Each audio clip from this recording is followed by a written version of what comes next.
Hello, welcome to another video on our channel. Here, we translate testimonies from people who have had near-death experiences and other spiritual experiences. Today, let's learn about the story of Silas Thornfield. He says that he died, had an NDE where the secrets of creation were revealed. If you are not yet subscribed to the channel, subscribe now. Leave a comment with your name and city. Let's now listen to Silas' testimony. Hello, my name is Silas Thornfield, but everyone calls me Dr. Thornfield. I am 52 years old and have been an orthopedic surgeon for more than 2 decades. I've always been a man of science, you know? Those who only believe in what they can see, touch, and measure. For me, everything had to have a logical and scientific explanation. Spirituality? No way. I thought it was something for those who needed comfort that science didn't provide. My life was pretty normal, I would say. Married to Evelyn for 15 years, father of Liam, a smart 10-year-old boy. I lived in a comfortable house in Seattle, spent most of my time in the hospital, performing surgeries, seeing patients. On the weekends, he enjoyed fishing at Lake Washington or barbecuing with his family. Nothing out of the ordinary. But look, all that changed in the blink of an eye. It was a summer day in 1994. We were celebrating Liam's birthday in a country house near the lake. It was supposed to be just another party, you know? But it ended up being the day that turned my life upside down. That's when I had an experience that made me question everything I believed. A near-death experience. Before that, if someone told me a story like that, I probably would have laughed and said it was imagination or the effect of some drug.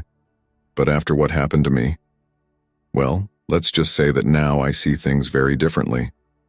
What I'm going to tell you is not easy to explain. Sometimes I don't even understand it right, but I will try to be as clear as possible. I want you to understand what happened to me that day and how it completely changed my view of the world, life, and death. So, let's go. Prepare yourself for a story that may seem crazy, but I swear on my life or my near death that every word is true. So, like I was saying, it was Liam's birthday. We had rented a little cottage near Lake Washington to celebrate. The day was beautiful, you know. Blue sky, shining sun, the lake water so calm it looked like a mirror. Perfect for an outdoor party. Evelyn had organized everything.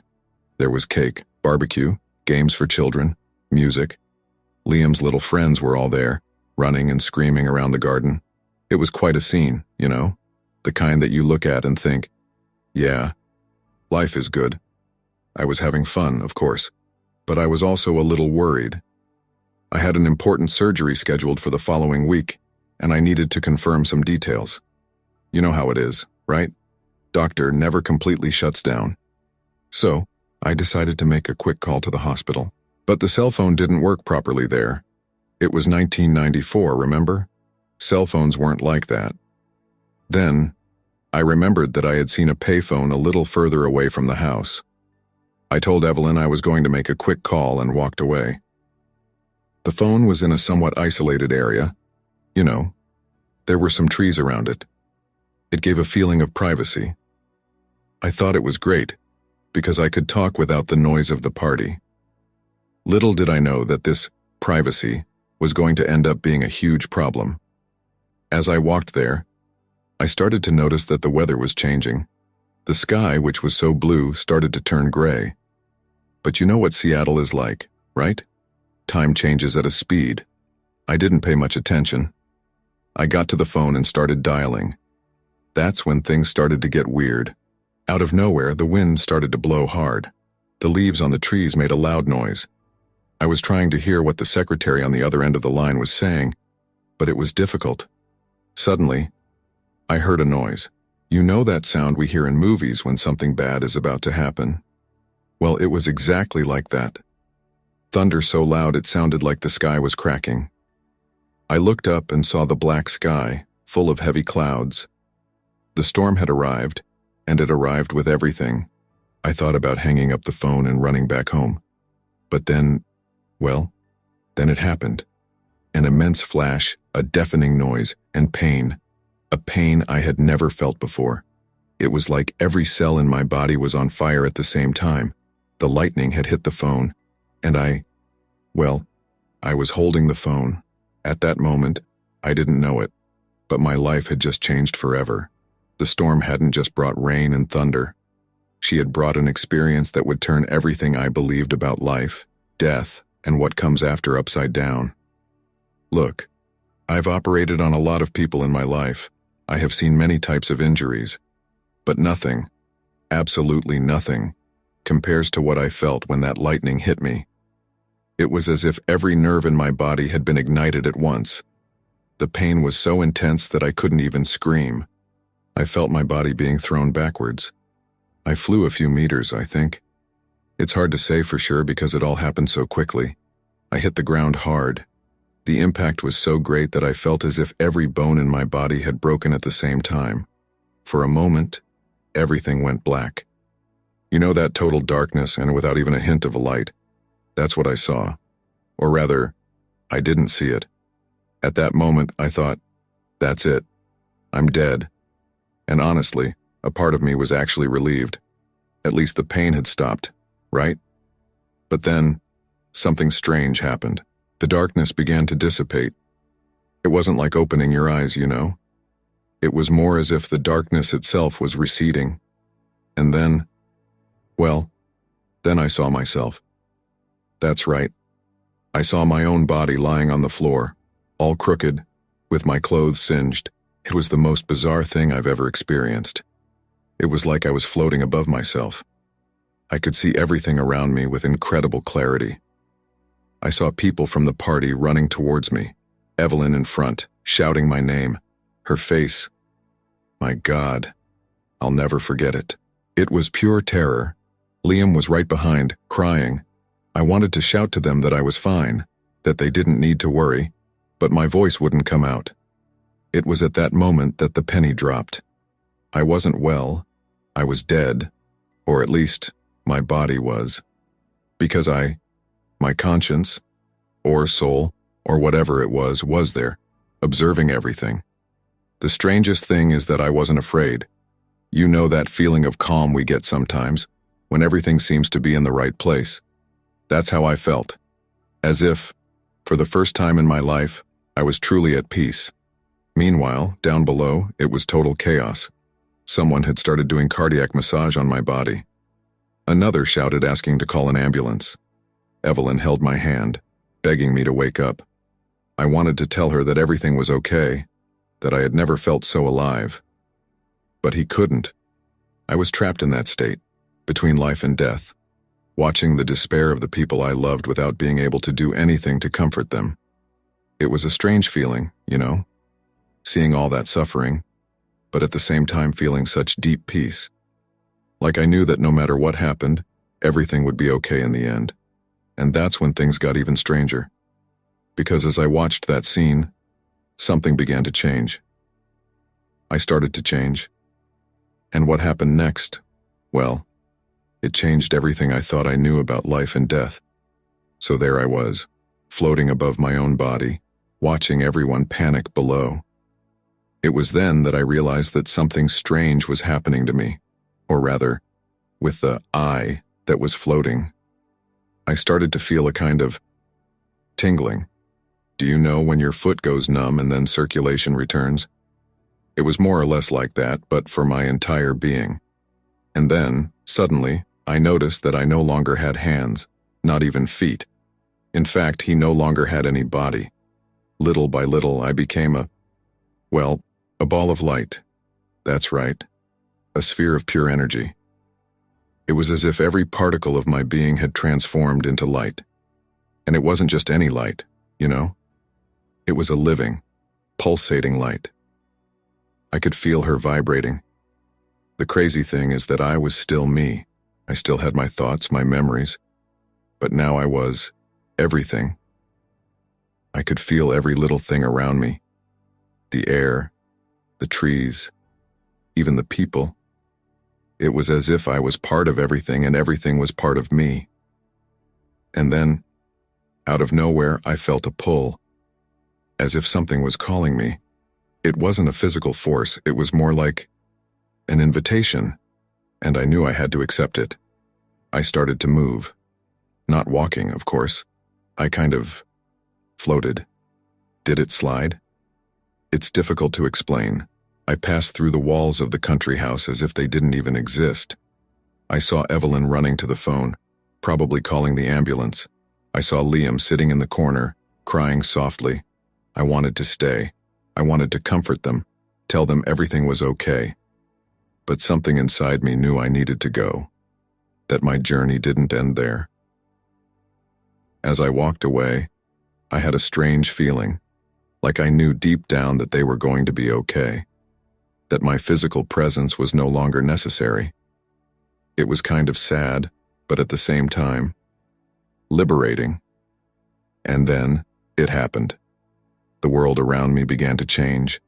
The colors became more vivid, more intense, and a light began to appear. It wasn't an ordinary light, the kind we see every day. It was a light, alive, blue, bright, pulsating. This light became increasingly stronger, more present, until, suddenly, she was everywhere. It was as if I were diving into an ocean of blue light, and boy, what an incredible feeling. It was warm, welcoming. I felt embraced, protected. In that moment, all the worries, all the fears I had ever had in my life, just disappeared. It was like I had finally arrived home after a long journey. And that's when I understood. That light wasn't just light. It was something much bigger. It was the essence of everything, the beginning and the end. What some people call God, others the universe. But for me, at that moment it was simply home. And man, I never wanted to leave there again. So there I was, immersed in this ocean of blue light. And look, it wasn't just any light, you know. It was a living, pulsating light. It seemed like it had a conscience of its own. You know when you walk into a place and feel like you're not alone? It was more or less like this, only multiplied by 1,000. The crazy thing is that I wasn't seeing this light with my eyes. In fact, I didn't even have eyes at that moment, remember? I was just a little ball of energy, but I could perceive everything around me. It was as if every particle of my being was a sensor, capturing everything. And what I captured? My God. It's difficult to even explain. It was like I could feel the love. Not love as we know it here on earth, you know, that love that sometimes hurts, that is complicated. No, it was pure, unconditional love. A love that accepts everything, that does not judge. Along with this love came a sense of peace. But it wasn't that peace like when you're lying in a hammock on a Sunday afternoon. It was a deep peace, which came from within. As if, for the first time in my life, I was truly in harmony with everything. And then, in the midst of all this light, I began to notice other presences. They weren't people, at least not as we know them. They were more like consciences. I couldn't see them, but I could feel them. And they seemed to welcome me. That's when I had an insight. You know that feeling when you finally understand something that has been bothering you for a long time? It was like that. Suddenly, I understood that light, that energy Oz was the same thing that we call God, or the universe, or the life force. It was the essence of everything that exists. And it wasn't something separate from me, or you, or anything. It was something that was in everything, that connected everything, every person, every animal, every plant, every stone. Everything was part of this energy, this light. In that moment, I felt connected to everything that exists. It was as if I could feel every living thing on the planet. Not just feel, but understand. Understand your joys, your pains, your fears, your dreams. Everything made sense. And you know what's craziest? I could feel that this energy, this light was inside me too. Always has been. I just never realized it before. I was too busy with everyday things, with worries, with work. It was as if a veil had been removed from my eyes. If I still had eyes at that moment, right? Suddenly, I could see the truth behind everything. And the truth was simple. Everything is love. Everything is energy. Everything is connected. I stood there, floating in this light, absorbing it all. I can't say how much time passed. It could have been a second or 1,000 years. Time no longer made sense there. And while I was there, something even more incredible began to happen. The light began to speak to me. Not with words, understand? It was more like thoughts, ideas that appeared in my mind but that I knew were not mine. That's when I received the biggest lesson of my life, a lesson that completely changed the way I see the world. So there I was, immersed in this incredible blue light, when I started receiving these messages, so to speak. They weren't spoken words. They were more like understandings that appeared in my mind. The first thing I understood was that death, as we know it, does not exist. What we call death is just a change of state. It's like water turning to steam. It's still water, just in a different way. I also understood that the life we live here on Earth is just a small part of a much larger journey. It's like a school, you know? We come here to learn, to evolve. Every experience, every challenge, every joy and every sadness has a purpose. And then came the deepest understanding of all. The purpose of life is to love.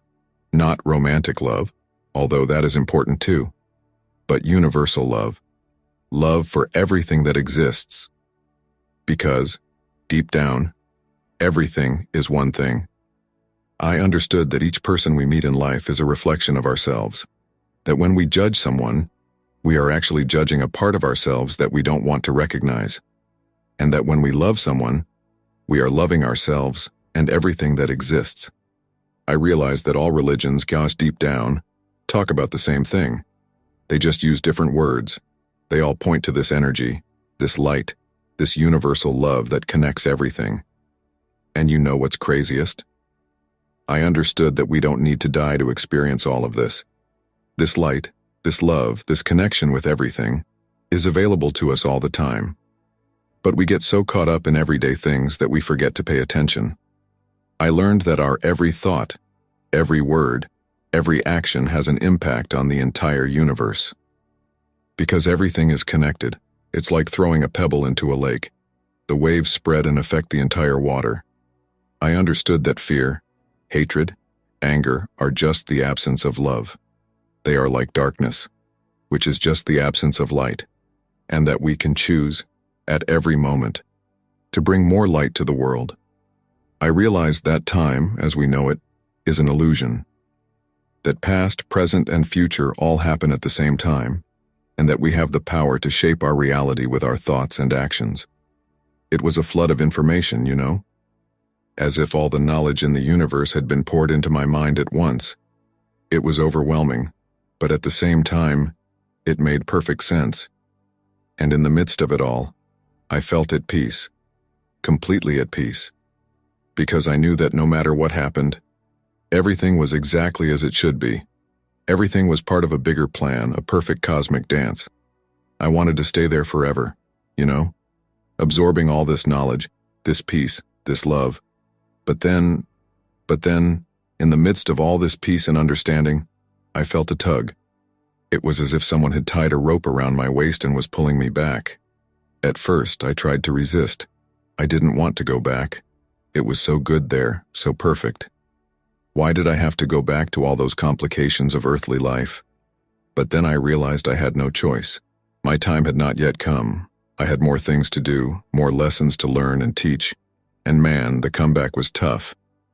Imagine leaving a place of total peace and unconditional love and returning to your injured body.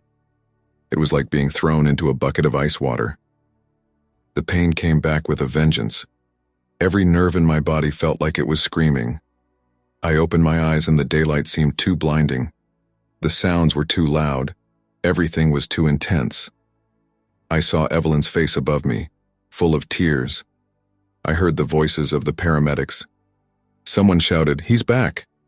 I tried to speak, but my throat was too dry. I was rushed to the hospital. Exams, more exams. The doctors didn't understand how I had survived. They talked about a miracle. If they only knew. Physically, I was a mess. Burns, broken bones. The doctor said it would take months for me to fully recover. But you know what's funny? I didn't care about the physical pain, because inside me, I was different, completely different. It was as if I had come back with a little piece of that light inside me, as if I could see things in a new way. Every person who entered the hospital room I saw as a manifestation of that divine energy that I had experienced. Evelyn stayed by my side the entire time. I looked at her and saw not only my wife, but a being of incredible light. I saw all the love that emanated from her, and I felt grateful. Grateful for having the chance to come back, to be with her, to be able to love in a new way. The days in the hospital were difficult physically, but incredible spiritually. I spent hours just watching people, seeing the light that shined within each of them, even when they couldn't see. And you know what's craziest? I wasn't afraid. Neither pain, nor the possibility of sequelae, nor death, because I knew that ultimately everything would be okay. Everything always stays. When I was finally discharged, I came home with a mission. I knew I came back for a reason, that I had learned all those things not just for myself, but to share with others. And that's when the biggest challenge of all began. How to live in the normal world after having experienced something so extraordinary. How can I explain to others what I had experienced, what I had learned? I knew my life would never be the same again. And I was ready for this new journey.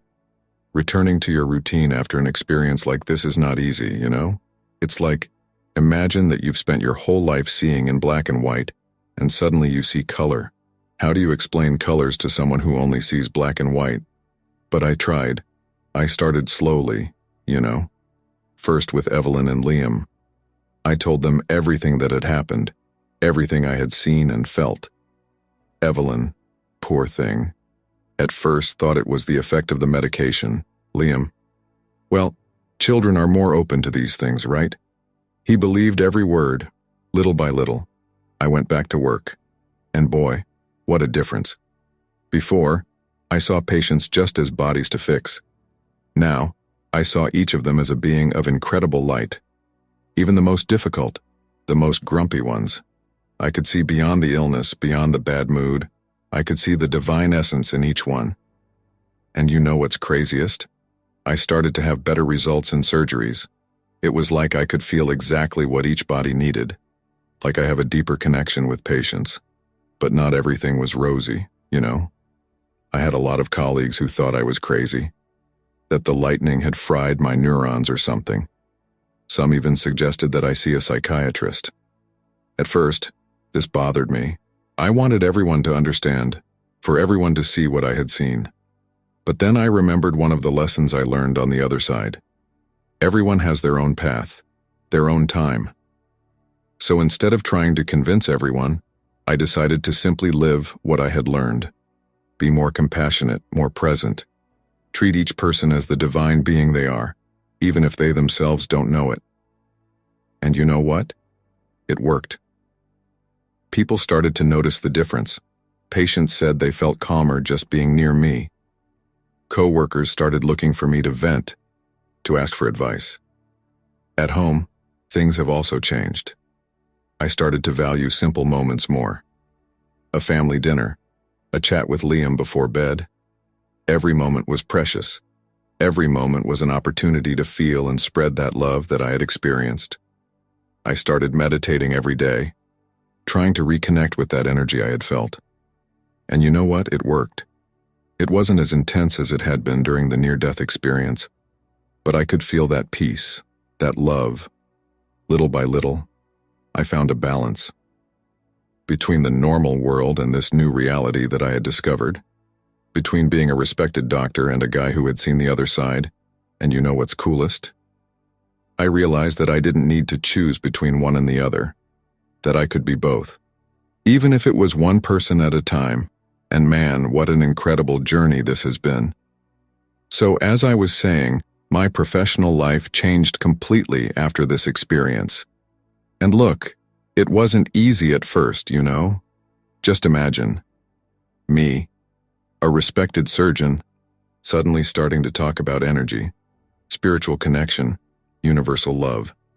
There were people who thought I had gone completely crazy, but you know what's crazier? The more I applied what I had learned, the better the results. I began to have a success rate in surgeries that was difficult to explain with science alone. Before each surgery, I did a quick meditation. I connected with that energy I had experienced. He visualized the patient as a being of light, perfect and healthy. And boy, did it work.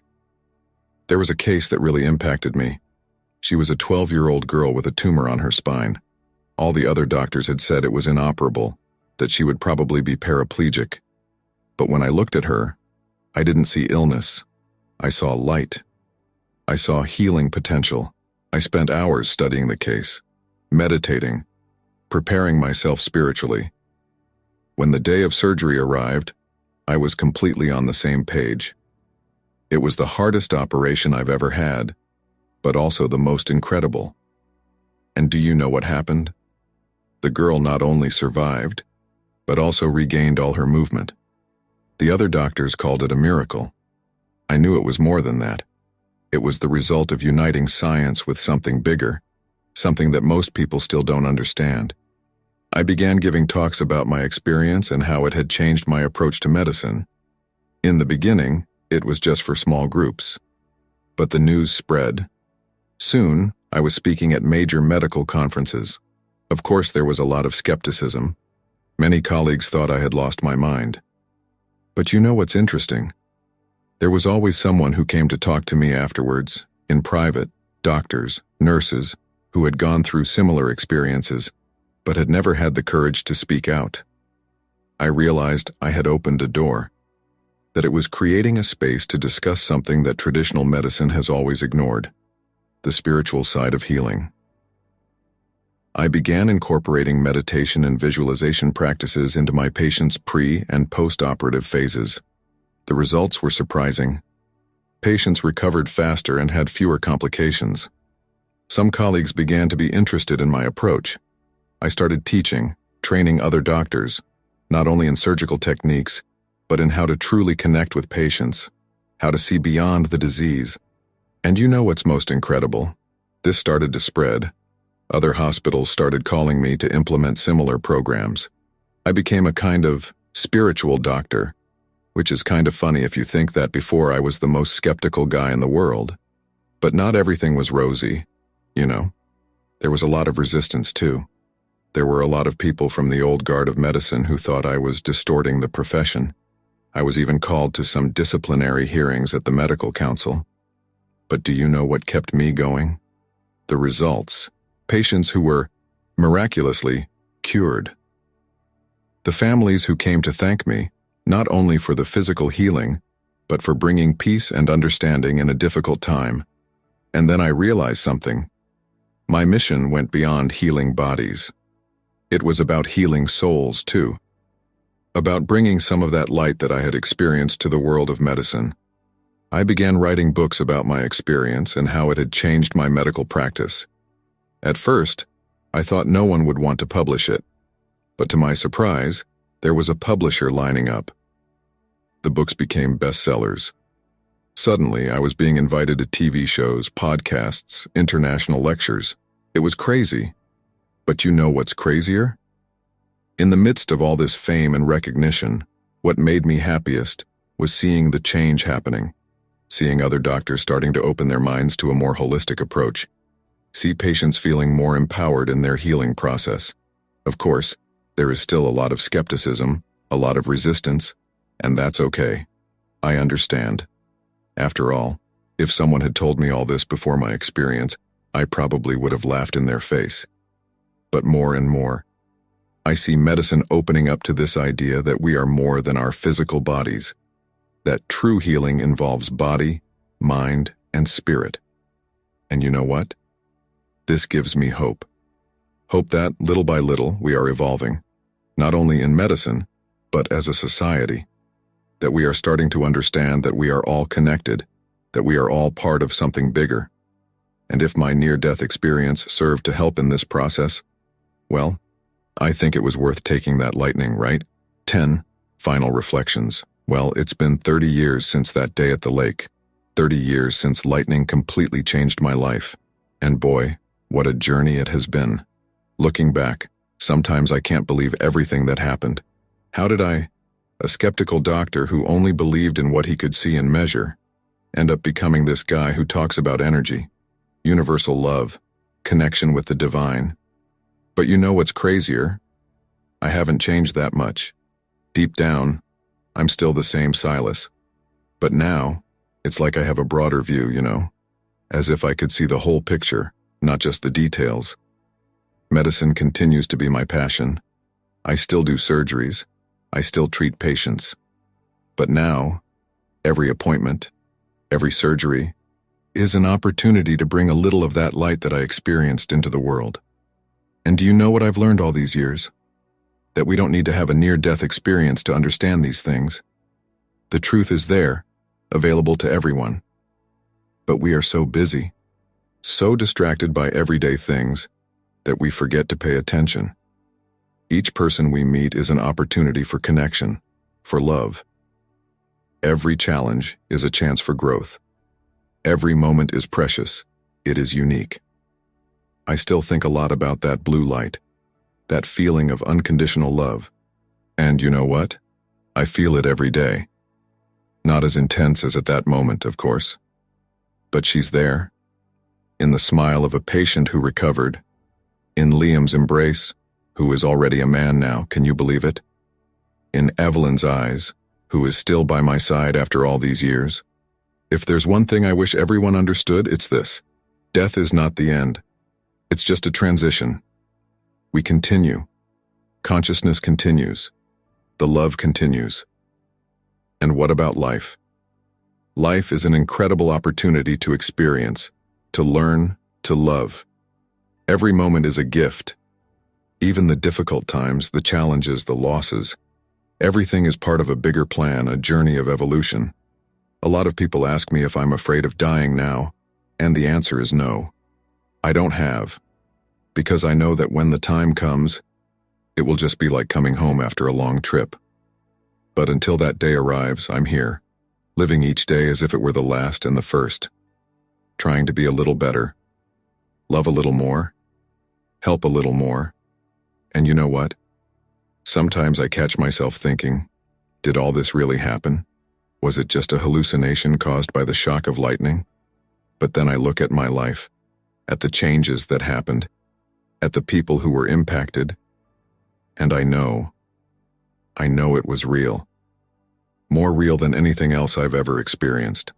So if you're reading this and thinking, man, this doctor went crazy, that's okay. I understand, in truth. But if one little thing here made sense to you, if one word touched your heart, well, maybe it's time for you to begin your own journey of discovery. Because at the end of the day, that's what life is about, right?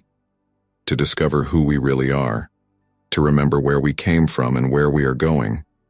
And man, what an incredible trip this is. If you enjoyed this beautiful spiritual testimony, please leave a like, share your thoughts in the comments, subscribe to the channel, and don't forget to activate the notification bell to watch every new video and help us spread this message to a wider audience.